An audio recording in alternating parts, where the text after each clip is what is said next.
오늘은 하나님의 지혜로 세우는 통치라는 제목으로 하나님의 말씀을 전하고자 합니다. 여러분들은 오늘 교회에 오시면서 하나님의 말씀에 대한 갈급함으로 이 자리 가운데 오셨습니까? 아멘? 네. 우리가 똑같은 물이 한 잔 있더라도 내 안에 갈급함이 있는 사람과 또한 그 갈급함이 없는 사람에게 이 한 잔의 물은요, 너무나도 큰 가치를 갖고 있습니다. 큰 의미를 이제 갖고 있는 사람과 아닌 사람으로 나뉘어지게 되는 것이지요. 우리가 정말 하나님의 말씀을 통하여 우리가 우리의 목마름 또한 우리의 갈증을 채우며 또한 그곳 가운데서 주시는 하나님의 놀라우신 하나님의 말씀을 우리가 우리의 마음판에 새기는 저와 여러분들 되시기를 바랍니다. 오늘 말씀을 우리가 보기 전에 앞의 내용들을 우리가 먼저 나누고자 합니다. 모세는 하나님의 명령에 따라 이스라엘 백성들을 데리고 애굽을 나오는 출애굽을 하게 됩니다. 출애굽을 하면서 많은 사건들이 일어나게 되지요. 그런 상황 속에서 백성들은 불평불만을 모세에게 하게 됩니다. 가만히 애굽에서 잘 있던 자신들을 왜 데리고 나왔는가? 왜 데리고 나와서 이렇게 고생을 시키는가? 이러한 불평불만을 하게 됩니다. 백성들의 불만은 극에 달아났고 이런 상황에서 모세는 굉장히 힘들어하게 됩니다.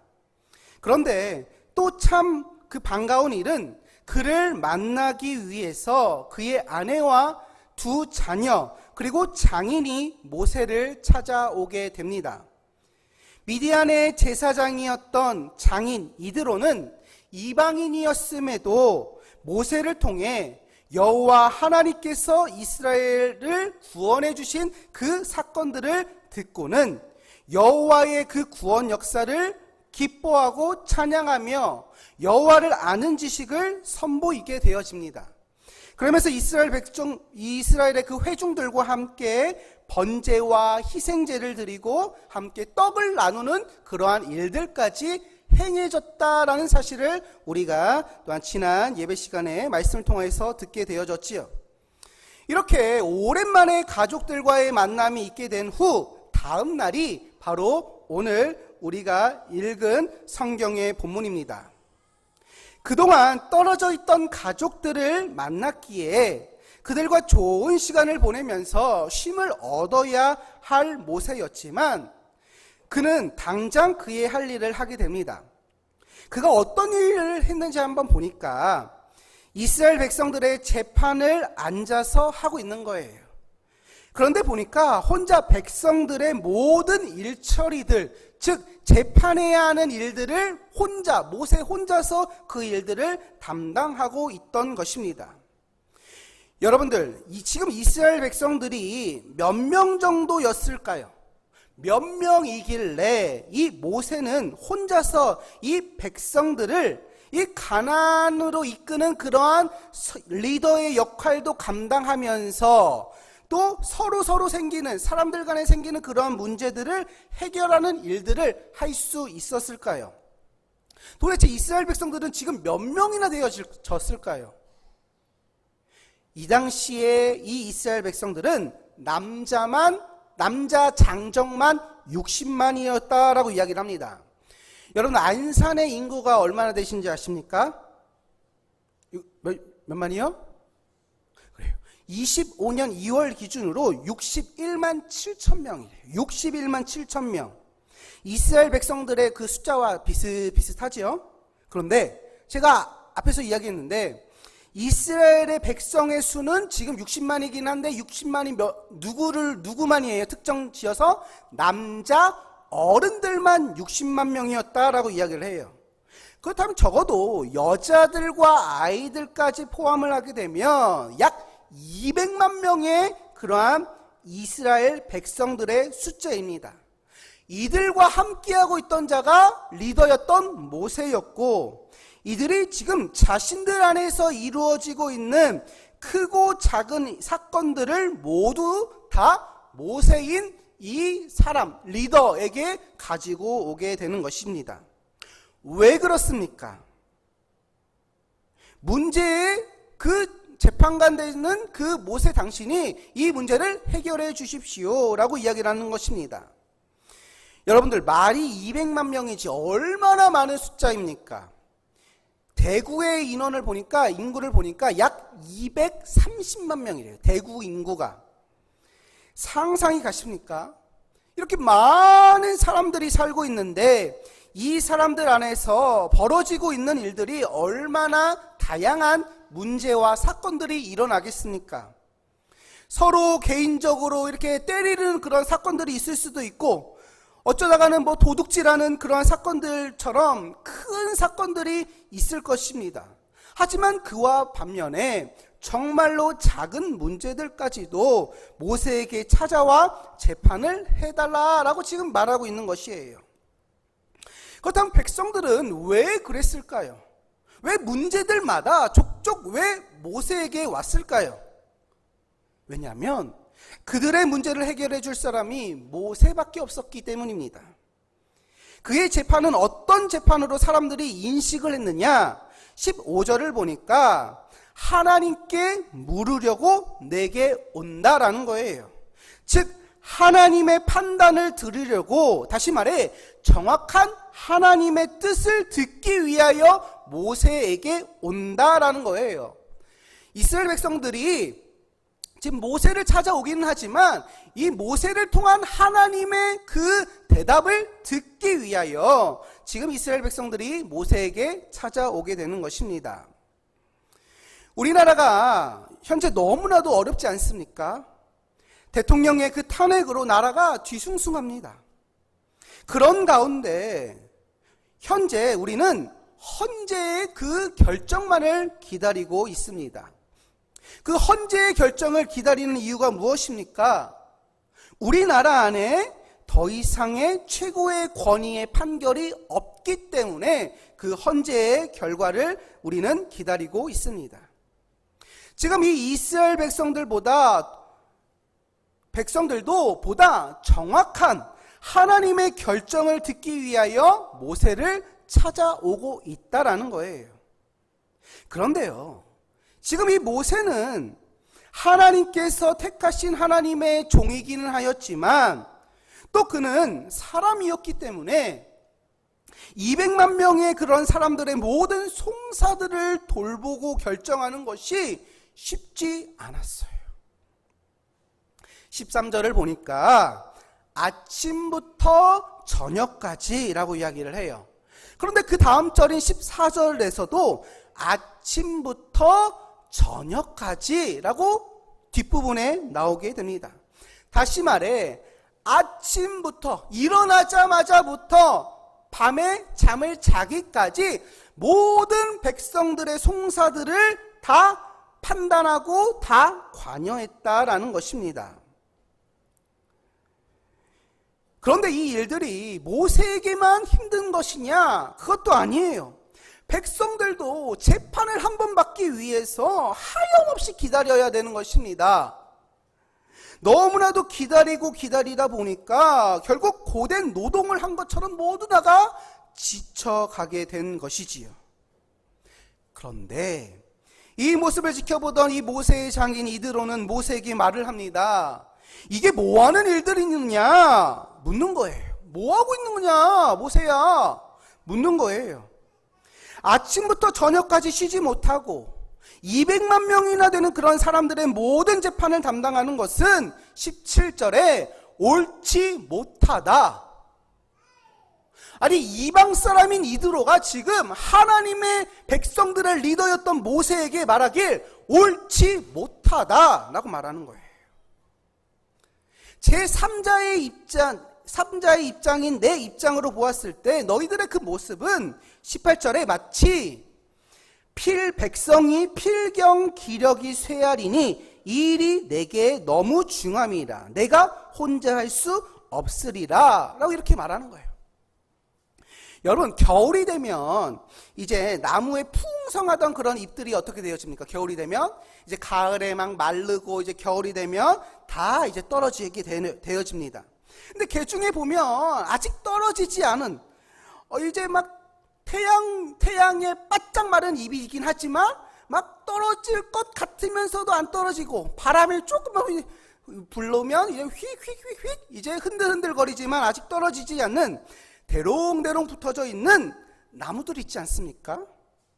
여름 내내 푸르고 푸르던 그 활력은 모두 다 사라지고 죽음에 다다른 그러한 모습을 가리킬 때 바로 필경 기력이 쇠한다라고 이야기를 해요.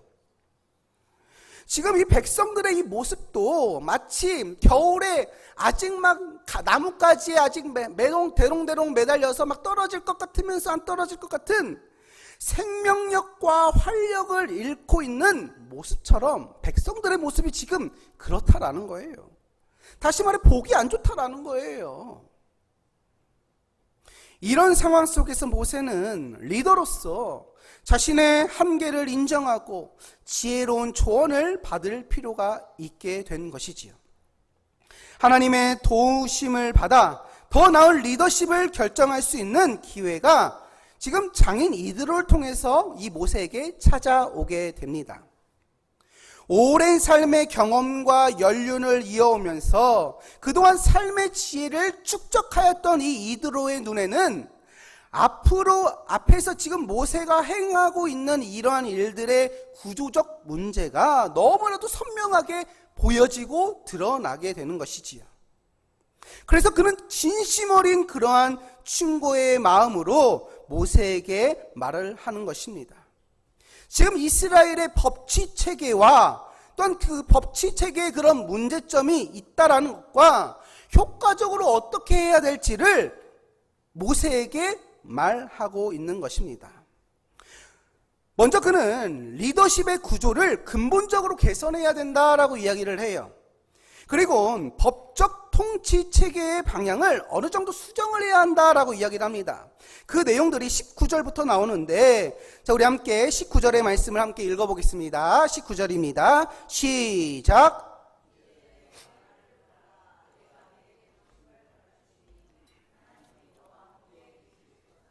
너는 하나님 앞에서 그 백성을 위하여 너를 하나님께 가져오면, 맞아요.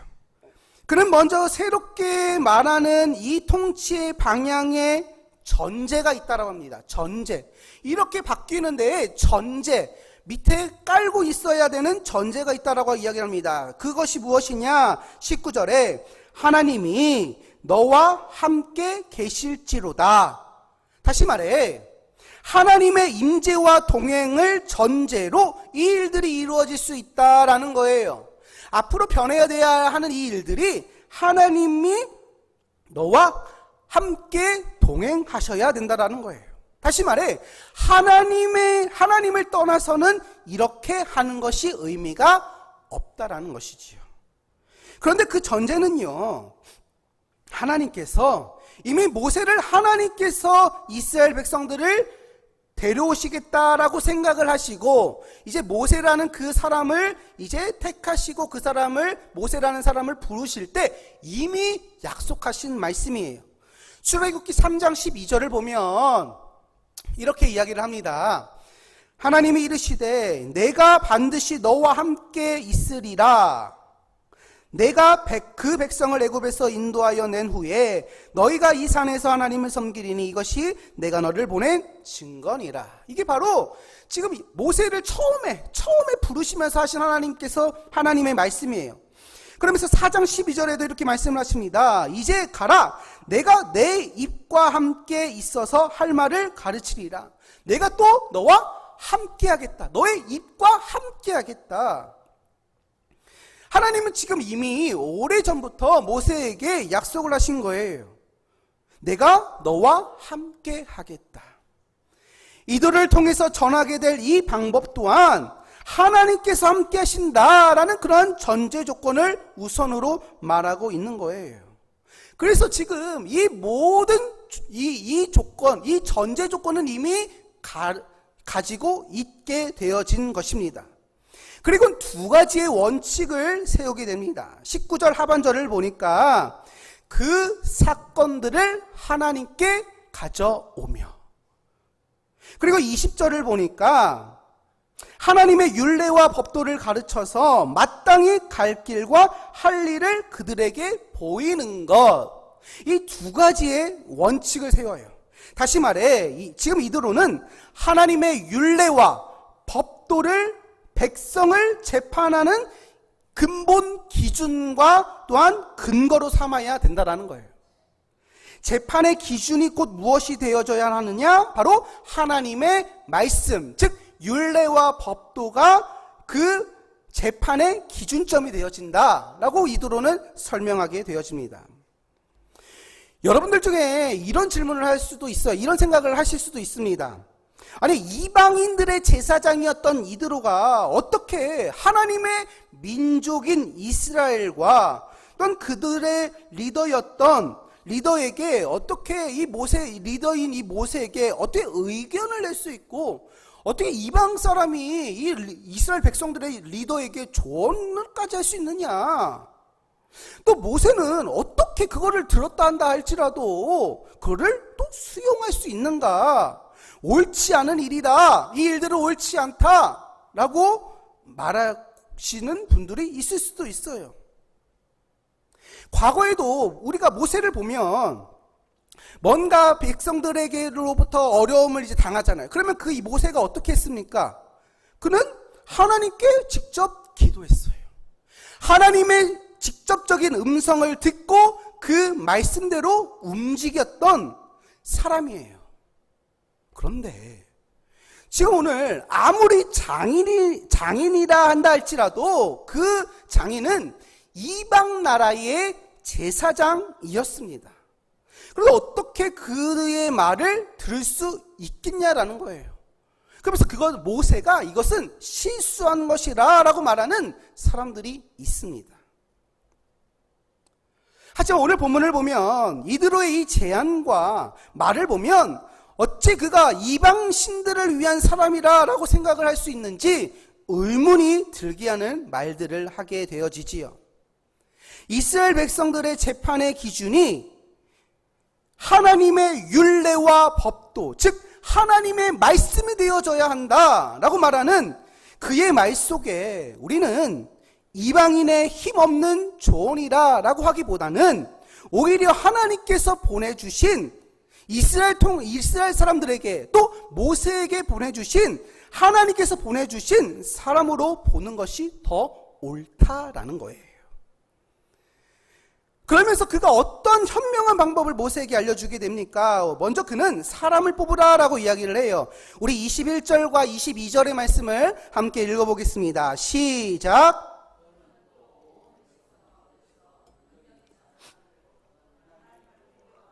진실하며 불의한 이익을 미워하는 자를 살펴서 백성 위에 세워 천부장과 백부장과 50부장과 10부장을 삼아 그들이 때를 따라 백성을 재판하게 하라.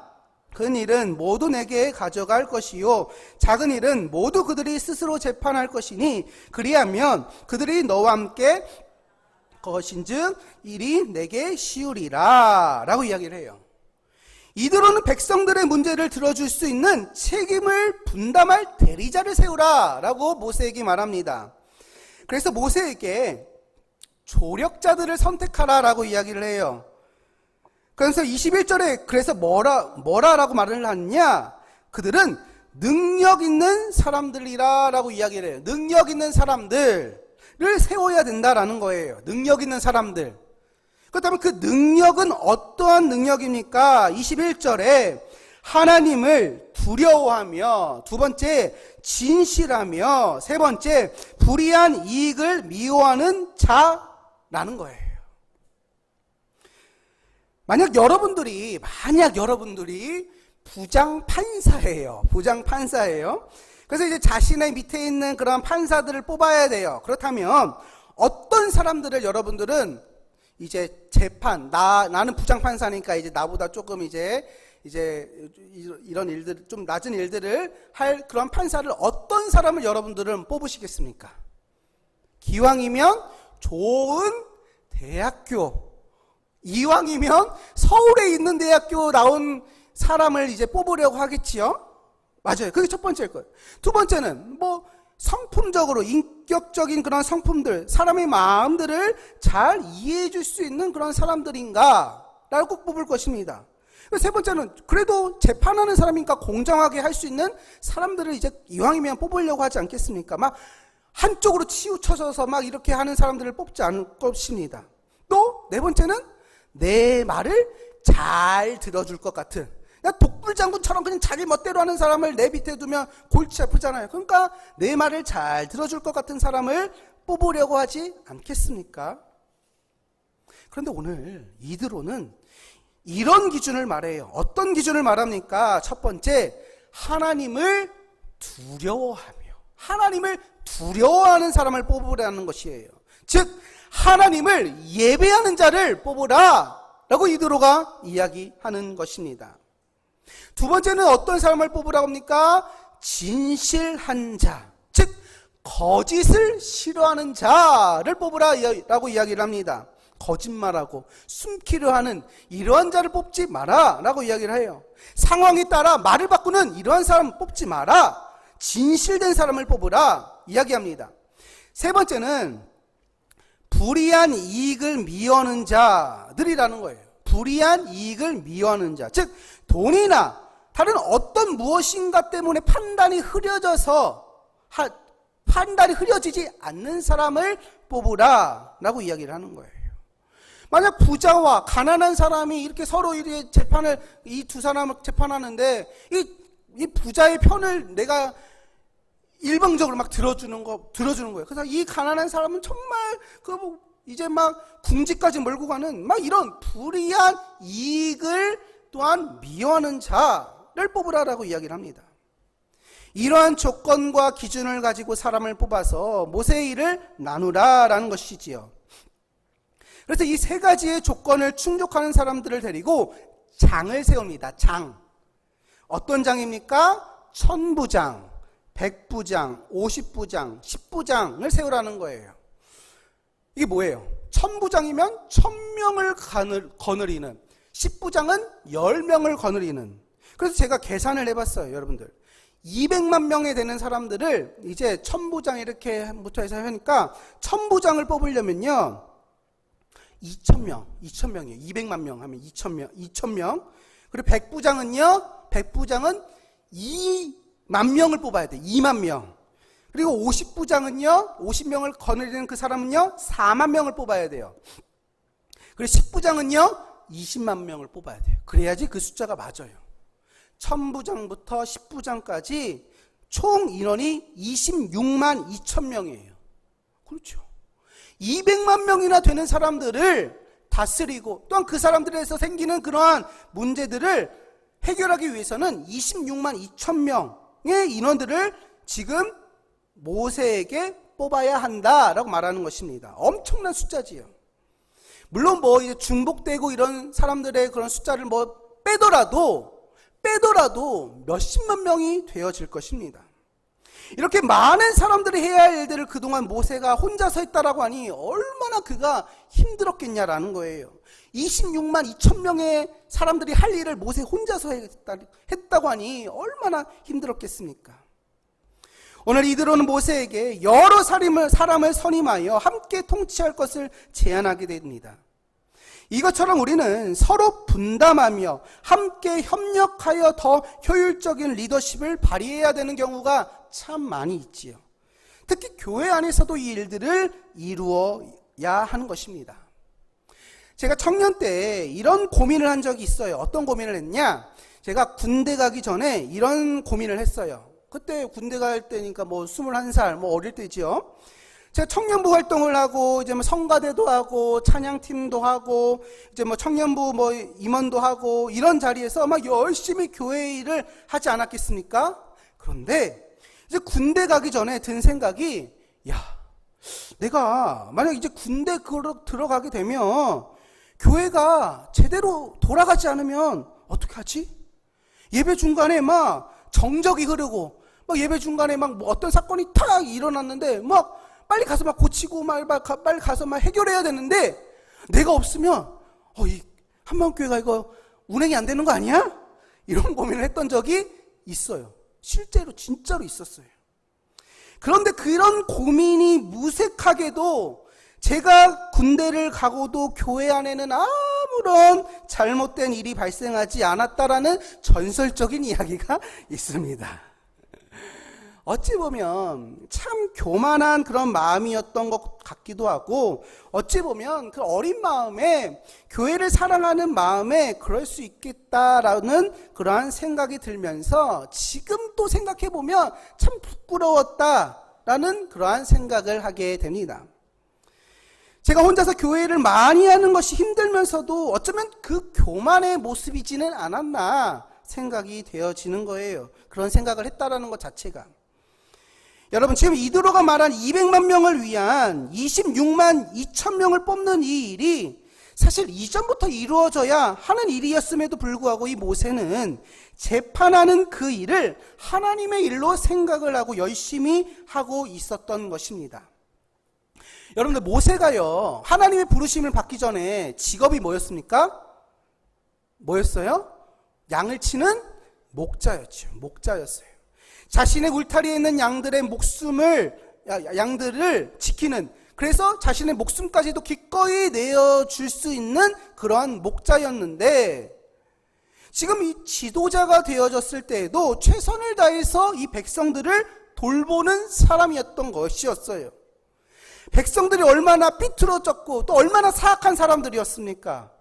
하지만 기꺼이 자신의 삶을 포기하고 자신의 친절한 노력에 합당하지 않는 그런 보답을 받았음에도 불구하고 자신의 목적을 결코 포기하지 않는, 칭찬받기에 충분한 관대함을 배신한 자들에게도 그는 최선을 다했다라는 거예요. 영국의 유명한 설교자 중에 조지 휘필드라는 사람이 있습니다. 그가 이런 말을 했어요. 녹이 슬어 없어지느니 차라리 달아서 없어지는 것이 낫다. 녹슬어서 없어지는 것보다 오히려 달아서, 갈고 달아져서 없어지는 것이 낫다라는 이 말을 했습니다.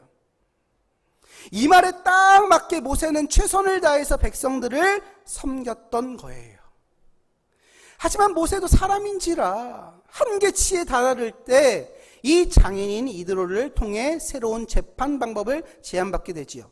그런데 이 이방인 재판장이었던 이 장인의 이 제안은 사실 이방인의 참견, 이방인으로서 그냥 흘러가는 말로서 하는 참견이 아니라 하나님께서 주신 방법임을 우리는 발견하게 돼요. 우리가 민수기 11장을 보면 하나님은 모세에게 70명의 장로들을 세울 것을 명령하시게 됩니다. 그래서 민수기 11장 17절을 보니까 내가 강림하여 거기서 너와 말하고 내게 임한 영을 그들에게도 임하게 하리니 그들이 너와 함께 백성의 짐을 담당하고 너 혼자 담당하지 아니하리라. 즉 70명의 장로들을 세워서 그들로 하여금 그들에게도 하나님의 영을 보내주셔서 백성들의 영적인 그러한 것들을 이 70명의 장로들도 함께 감당하도록 하나님께서 말씀하시는 내용입니다. 그리고 사도행전 6장을 보더라도 초대교회의 사도들도 자신들의 모든 문제에 관여할 수 없는 것을 알고 몇 명의 집사님을 세우니까 7명의 집사님을 선택하여 그들에게 위임하는 일들이 우리는 성경을 통해 보게 되어집니다. 이방인이었지만 하나님은 이들을 사용하셔서 지혜로운 방법을 모세에게 알려주신 거예요. 즉 하나님의 일들은 하나의 그 건물이 수많은 벽돌로서 이루어진 것처럼 하나님의 교회는 그리스도를 머리로 한 수많은 지체가 한 몸이 되어져서 협력함으로 완성된다라는 사실을 우리들에게 말씀하고 있는 것입니다. 주님이 머리 되시고 우리가 한 사람 한 사람이 벽돌이 되어져서 완성되어지는 그러한 교회가 세워졌다라는 거예요. 저와 여러분들 모두가 하나님 나라를 함께 바라보며 서로 도우며 나아가는 동역자들이 되시기를 축복드립니다. 근데 여기서 중요한 것은 신앙인은 세상의 지혜에 대해서 문을 닫지 말아야 된다라는 거예요. 비록 이스라엘이 애굽이라는 그러한 세상에서 이 애굽이라는 이 세상적인 이런 나라에서 나왔지만 그 애굽이라는 그러한 세상을 부정하는 것은 아니에요. 여러분, 이 세상의 모든 지혜는 하나님의 것이지요. 지혜, 이 세상 안에 있는 지혜가. 그런데 세상과 세속은요, 다른 것입니다. 세상과 세속. 세상은요, 하나님께서 사랑하시는 대상이에요. 반대로 세속은요, 하나님이 미워하시는 죄악된 모습입니다. 그래서 세상과 세속은요, 분리하고 나뉘어져야 하는 것입니다. 그래서 우리가 버려야 할 것은 이 세속이지 이 세상이 아니라라는 거예요. 세상도 여전히 하나님께서 통치하시는 영역입니다. 모세가 애굽에서 배운 학문을 무시하지 말아야 하듯이 이드로를 통해서 지혜의 말씀을 주신 것을 무시하지 않아야 한다라는 거예요. 우리 또한도 세상의 지혜의 말을 귀 기울여야 하는 거예요. 세상에서 말하는 것들을. 성경이 우리들에게 삶의 지혜를 알려주지요. 삶의 지혜의 말씀을 우리들에게 성경을 통해서 알려주지요. 그런데요, 이 성경에서 우리가 성경에서 우리들에게 지혜를 주지만 세상에서 주는 지혜도 존재한다라는 거예요. 그거 이 성경책에서 주는 말씀이 아니니까 그런 지혜는 세상적인 지혜야. 그런 거는 별로야, 라고 말하는 분들도 있어요. 하지만 세상에도 지혜는 존재한다라는 거예요. 여러분들, 성경책에 길을 어떻게 빨리 가게 하는 방법, 빨리 가는 방법, 이런 게 있습니까? 사람을 안 다치게 하는 규칙, 어떻게 운전을 해야 하는가, 이런 규칙들이 성경 안에 적혀져 있습니까?